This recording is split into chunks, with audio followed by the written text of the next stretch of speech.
పరకాల నియోజకవర్గ కేంద్రంలోని FJ gardens లో శనివారం ఉదయం పరకాల మాజీ ఎమ్మెల్యే చల్లా ధర్మారెడ్డి ఏర్పాటు చేసిన మీడియా సమావేశంలో మాట్లాడుతూ పరకాల బీఆర్ఎస్ కార్యకర్తలను నేతలను కంటికి రెప్పలా కాపాడుకుంటా అని అన్నారు. ఎందుకు పిలుచుకుంటాలో నేనైతే సిగ్గు చేయడని చెప్పి మాట్లాడుతూ ఉన్నా.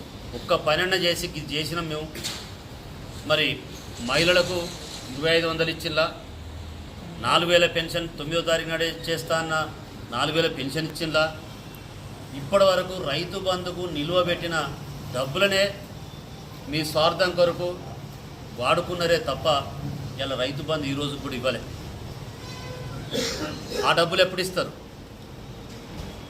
ఒక బస్సు ఫ్రీగా మహిళలు పెట్టినాను, దానివల్ల ఉపయోగం ఏం జరుగుతూ ఉంది? ఎన్ని గొడవలు అవుతున్నాయి ఒక్కసారి ఆలోచించాలి.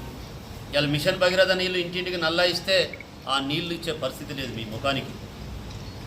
ఇలా పంట పొలాలు ఎండిపోతున్నాయి, చేనులు ఎండిపోతున్నాయి, బోర్లు ఎండిపోతున్నాయి, బావులు ఎండిపోతున్నాయి, నీటి మట్టం తగ్గింది.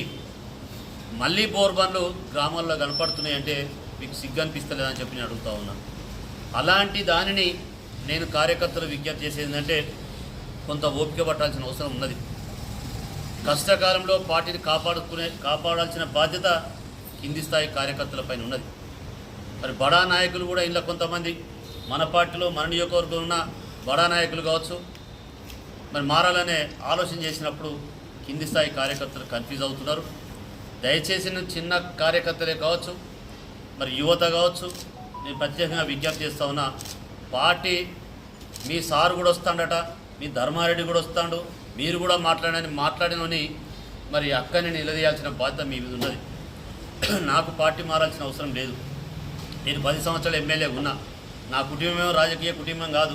నేను ఒక కింది స్థాయి నుంచి మీ అందరి ఆశీస్సులు మన్ననలు పొంది ఎమ్మెల్యేగా అయినాం. నాకు అంతకన్నా వేరే ఆశ లేదు. నేను ఖచ్చితంగా పార్టీ మళ్ళీ అధికారంలోకి వస్తాం. మన 5 సంవత్సరాల్లో మనం ఏం తొందరపడాల్సిన అవసరం లేదు.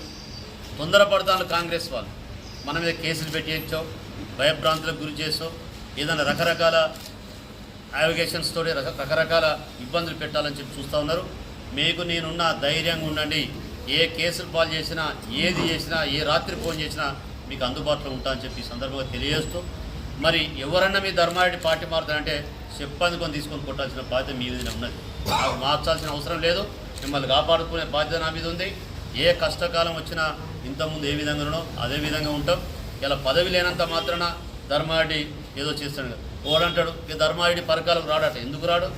పరకాలను 10 సంవత్సరాలు నా పిల్లల లెక్క, నా ఊరు లెక్క, నా గ్రామం లెక్క, నా ప్రాంతం లెక్క అభివృద్ధి చేసినాం. ఇవాళ నేను అడుగుతున్నా ఇప్పుడు వచ్చిన ఎమ్మెల్యే గారిని, నేను శాంక్షన్ చేసిన పెండింగ్ పనులను పూర్తి చేస్తే చాలు. మీరు కొత్త శాంక్షన్ చేయాల్సిన అవసరం లేదు. నేను తెచ్చిన 250 కోట్ల వర్కులు మరి జూన్, జూలై, ఆగస్టు మాసంలో శాంక్షన్ చేసిన వర్కులను మీరు పూర్తి చేస్తే చాలు. మీరు అభివృద్ధి చేసినట్టే. నువ్వు అభివృద్ధి చేయలేదంటాడు. 100 పడకల ఆసుపత్రి ఆపినావు నువ్వు. ఇలా డిగ్రీ కాలేజ్ శాంక్షన్ చేస్తే టెండర్ పెట్టావు. టెండర్ అయిన వర్కులను నడవనియవు.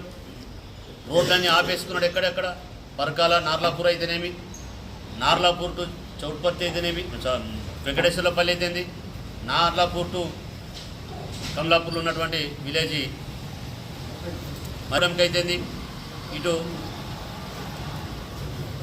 పరకాల వెంకటాపూర్ రోడ్ అయితేనేమి, చౌట్పర్తి రాయపర్తి అయితేంది, రాయపర్తి నడుకుడు అయితేంది, మరి చెర్లపల్లి టు వరికోల్ రోడ్ అయితేంది, వరికోల్ టు ఐబోత్పల్లి రోడ్ అయితేంది.